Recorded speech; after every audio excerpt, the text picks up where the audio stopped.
Welcome back to Twin Soul Sounds. We're here to help you cultivate the light within.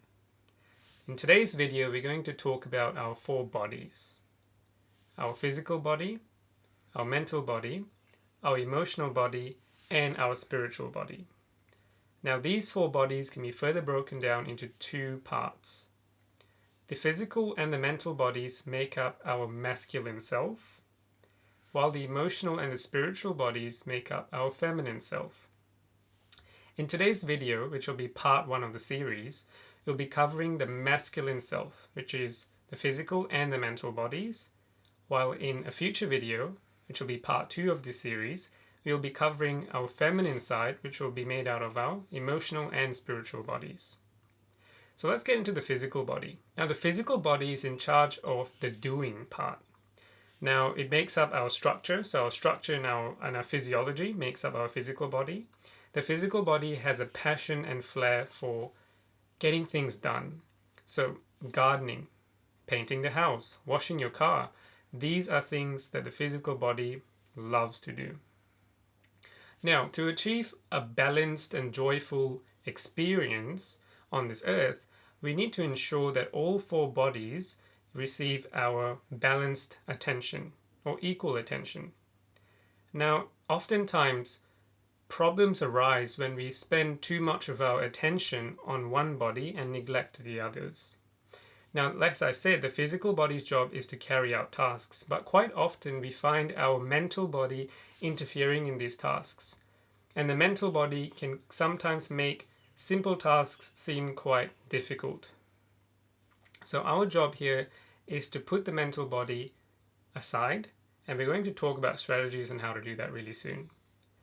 So, what are some signs that you might have an underbalanced physical body? Now, some signs of an underbalanced physical body could be wasting away of the body, increased aging, and organ malfunction. What if you have an overactive physical body? And signs of an overactive physical body could be spending too much time on the appearance and neglecting your other bodies. It could also be an over-reliance on external interventions to bring about health, such as relying on drugs, vaccines, and medical interventions. The physical body is very good at healing. So what are some strategies that we can use to bring about a state of balance back to the physical body? Meditation is a number 1 option. Meditation is able to quiet the mental body, allowing the physical body to fully experience the world around you. And yes, our 5 senses also make up our physical body. Another strategy is exercise, especially weight-bearing exercise, because weight-bearing exercise allows your body, your physical body, to feel its strength. Another quite interesting strategy is pampering yourself. So pampering yourself in a healthy manner allows you to give back to your physical body. And one way of pampering ourselves could be by getting a massage.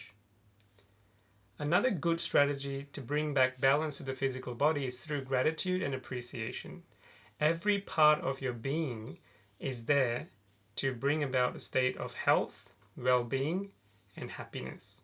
So give back to those parts of your body. Appreciate them for allowing you to be that capable being that you are. So the mental body is associated with planning. So interestingly, it's very closely tied to the physical body because the physical body allows us to execute the things that we want to do, but the mental body has the planning for all those actions that the physical body needs to perform. So, for example, when you want to complete that project or that assignment, the mental body is very good at analyzing, processing, and storing information to work out how to best achieve the desired outcome. So, in our mental body, of course, we have our thoughts, and this is very important because the thoughts that we have shape our reality in the external world. And one of the signs that where we may have some challenges with the mental body is that if we give it too much dominance, we actually neglect the emotional and physical bodies as a result. So with the mental body, if we are underactive in that state, what we can experience is lethargy, confusion, doubt and low self-worth. And if it is overactive, some of the things that we may experience may be things like being egotistical. Some people may show traits of being narcissistic. Yeah. And are there any others that we may experience in the mental body? When it's overbalanced. Another pertinent symptom of an overbalanced or overactive mental body are headaches. So headaches normally happen when there's too much energy in the head. And when there's too much energy there, remember, every part of our body can only hold on to so much. It could be an indication that that energy from the mental body is spilling out onto the physical, and every part of your body can only hold on to so much. So when that starts to impact these other parts of our bodies, that may manifest as pain, such as a headache. So that could be a sign that your mental body may be interfering too much in the other bodies, or you might be putting too much attention into that one body and ignoring the needs of the others. So one strategy to bring the mental body back to a state of balance is by telling the mental body to go to nap while the other bodies are out to play. So the best example is, let's say you're out gardening and you're digging a hole. Now you don't need much input from the mental body for that task. So what you can do is you can tell the mental body to take a nap. So all you have to do is imagine a figure or a color that you associate with your mental body, and imagine yourself telling that mental body or giving the mental body the command to take a nap, and the mental body will listen. So you can imagine the mental body walking away and going to rest. And at that point, you'll have your full attention diverted to the physical body for the physical body to enjoy its tasks. Remember, all these bodies need to be in a state of balance for you to live your best life possible. Yeah, definitely. And I think the great thing about an example like gardening is when the mental body takes a rest, you'll actually realize it. So when we're engaged in a task that we really enjoy, and this could be even a hobby, like a craft, or even reading. So while we are using it to process, we often switch off the analytical part of our brain and move towards the more creative part of our brain. And that's, we could say, a less mental body area, because it's not involved in the analysing of the information, it's more involved in that creativity and imagination state. Yeah. So do whatever, think of a hobby that you enjoy, and you'll actually find that you enjoy yourself more. You know, you tend to feel happier after gardening, or maybe going for a run, jogging, swimming, an activity that you enjoy. You'll feel refreshed and rejuvenated, and you can actually attack those projects with much more ease as a result. Definitely. And you were mentioning before how the mental body is quite important in terms of our manifestations. Do you also mean manifestations in the physical and in the physical body as well? Yeah, definitely. So as well, when we have maybe those imbalances in the mental body, we can also experience things where, let's say we're very depressed, often as a result it will reflect in our physical body as well. So, we might feel very sluggish, very tired as a result as well. And that's when it's being, a little bit underactive. So that's a depressed state. Yes. And if we're extra stressed, our physical body may actually tense up and feel very rigid as a result. So we are going to see an interplay not only with the physical and mental bodies, but also the emotional and spiritual bodies, and how things begin within these bodies and then manifest ultimately in the physical body. So things do not begin in the physical, but they actually all originate from these others, which is the mental, the emotional, and the spiritual bodies. That makes a lot of sense, because as we said before, these four bodies occupy this one space that is you.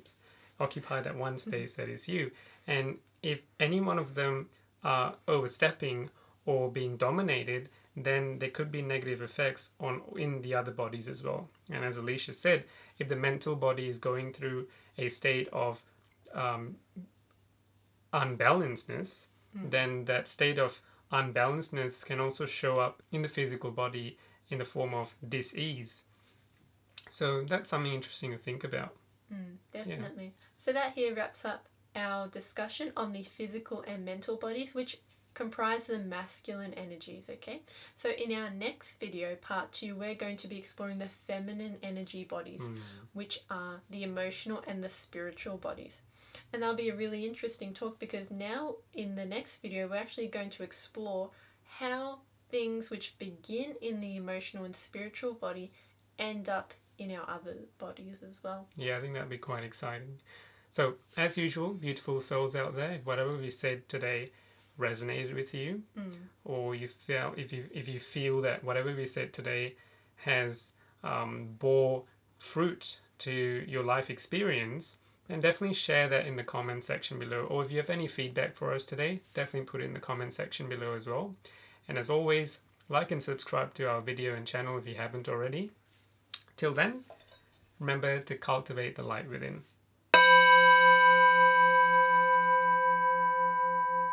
Thank you.